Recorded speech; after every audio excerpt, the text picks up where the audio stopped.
This is your video orientation to LJS 179 from the Schoenberg collection in the Kislak Center for Special Collections, Rare Books and Manuscripts in the University of Pennsylvania Libraries.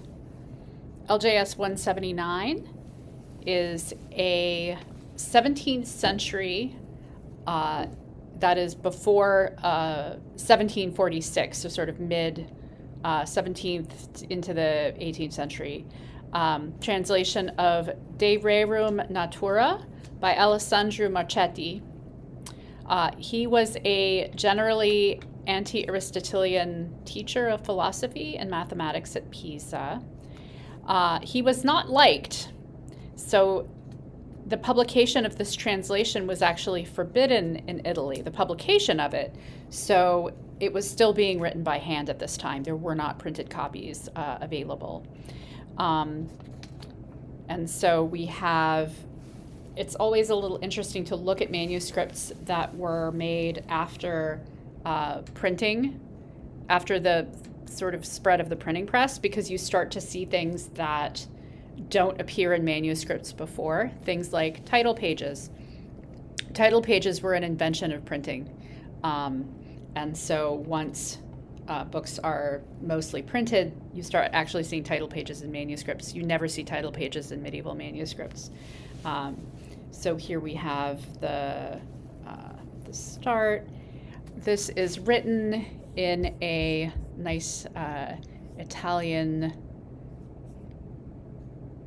cursive script by a single hand. One person wrote the whole book, and apparently it is not complete.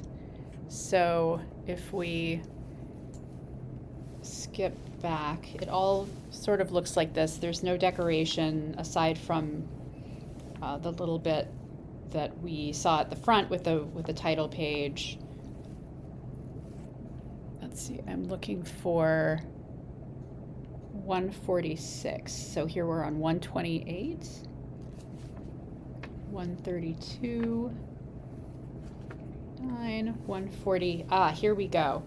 So this is where the there's a break in the text. If you look down here, this is a catchword, which would be the first word of whatever comes next. And you can see it does not match. That is not the first word of the next page. There's something missing there. And so we have one more page that sort of ends it there. If you'd like to know more about LJS 179, you can visit Find, where there's a complete description of the manuscript and a link to the digital copy, so you can actually read through the whole text if you would like. This has been your video orientation to LJS 179.